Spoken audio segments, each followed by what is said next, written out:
Wren Sings Fairies. Out the mist, over the wire, song tumbles into my ear.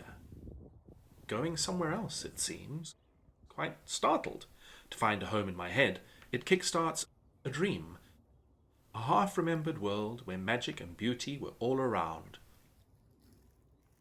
My memory plays tricks, blending now into its mix. Lost in this never-ending mist, I see a small bird singing. In the moment trapped I stand, listen, until the moment, the mist, the bird, and its song are gone.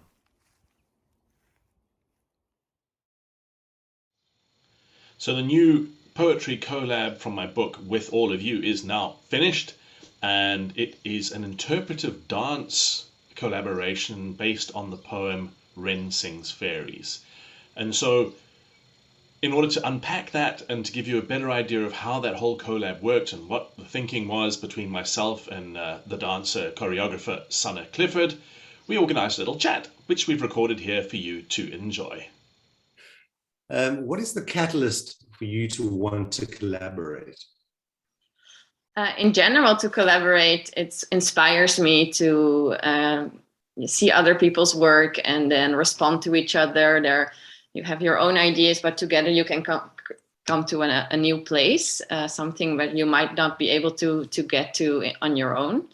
In this case, David and I collaborated together, and I was invited, which was very exciting for me to look into his work and to see what it does for me in my movements.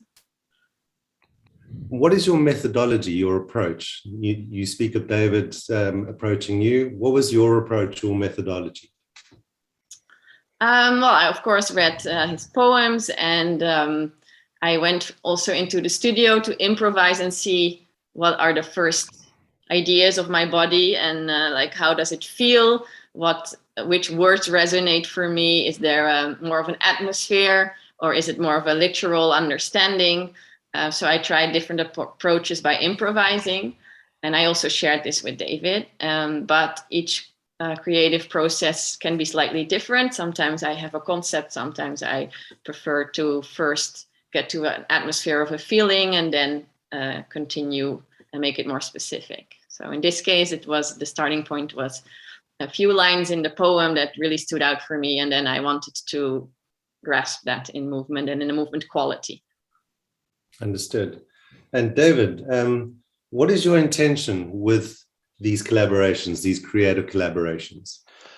Well, I think for me, as a poet, it's quite easy just to get stuck in your little ivory turret, eating salty cracks all day, and get very kind of one-dimensional in your approach. And what for me has just been the most valuable and rewarding thing about all of this has been the way that my collaborators have uncovered things in my written word that I hadn't really seen myself. And so taking a poem into dance, I was super intrigued to do, because I've now had visual and I've had music. This was the first time someone had translated these words into physical movements without any words.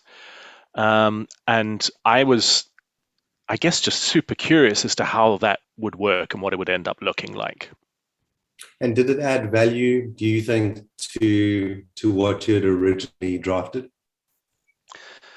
That's a surprisingly difficult question to answer. I mean, yes, of course. As a poem, it now has a new form, right? It now lives on in video and in movement, and it gives a different focus point for people when you hear the poem or read the poem and watch the video. But in terms of it teasing out a new meaning, not so much a meaning as much a different emotion. I think the movements that Sanne put together and the dance kind of made my response to the poem much more emotional than it had been before. I think the poem is kind of a reflection on walking and hearing a bird, and suddenly I was kind of really less intellectually busy with the poem and more emotionally busy with it. Mm-hmm. And Sanne, you spoke about words interpreted. Where did the triggers come from for you? For me, if I read the poem, then it's I get first more of a feeling, like where is space for me to, what resonates with me. And sometimes that's more the atmosphere of it, and sometimes literally a word or a meaning. So I felt with this one that I could choose between the both. Like sometimes it's a word that is expressive and I can go into that word, but then sometimes I could switch back to like the atmosphere of the whole poem. And I love that there is always something between the lines, right? It's not like, okay, this is it only. So then this grasping between the lines is where I get an atmosphere, and that's where I try to go. One of the things that I really enjoyed about what Sanne did was that it wasn't literal. It's not like she's pretending to be a wren, but that every now and then there's this sort of wing-like, swooping bird-like motion that brings it back in, which I like the subtleness of that a lot. And to me, that is the golden thread, right? Because you've got these two disparate parts needing to marry. Yeah, definitely. And it wasn't entirely obvious how it was going to turn out in the beginning. As Sanne said, she had shared some videos with me of things she had done improvising in the studio, and I was very happy with where that was going. And then we talked once or twice, and then we just got together out in the heather in the middle of nowhere near where I live, near Utrecht, and just kind of went for it, with me reading the poem while Sanne improvised, and then experimenting with the pacing of the words and different movements in slightly different locations to come up with something that would together express what Sanne was experiencing, as well as expressing or re-expressing the sentiments of the poem. Sanne, what did being involved with this project do for you? What was the most rewarding?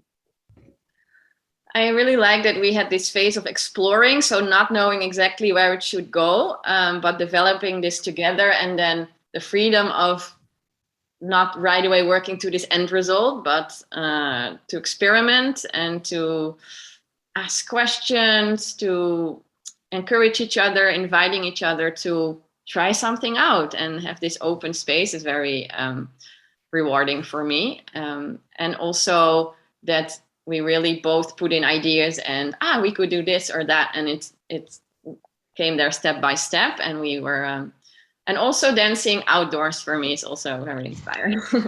So it's a combination of things, for sure. It looked like you were enjoying yourself, which is great.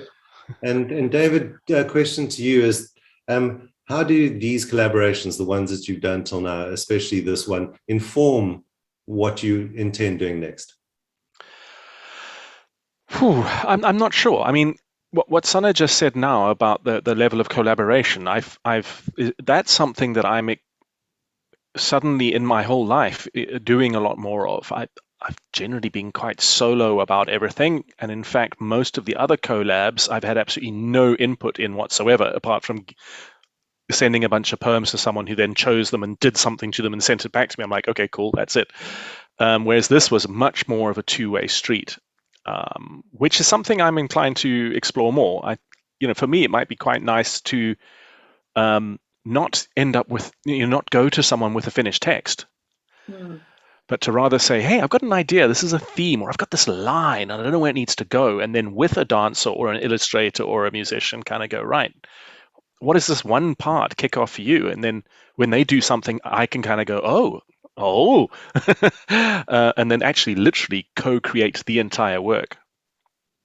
That's exciting. Is that something that you would be interested in, Sanne? Definitely, yeah. I think in my work it's often like this, that there is a theme, but you're not sure yet how exactly it will. Of course, when you start writing a poem, you also don't know where it will end, but of course, performing arts, you never have it like this. It's always like, even if you do the same movement again, it's slightly something else. Even though you can be super precise and you can say this is the movement, but you have to recreate it. And once it's written and it's on a paper or on a screen, then that's there, and that's the difference. And I'm definitely interested in this co-creation. It's one of the things that how I work and what drives me. Wonderful. So you would do it again? Definitely. And I like to think of that, what words would come to David if out of my dancing, for example, so that there's also the other way around. Would be interesting to explore. Yeah. There we are. So that's the challenge, David. Accepted. Will be part 2. Definitely. All right.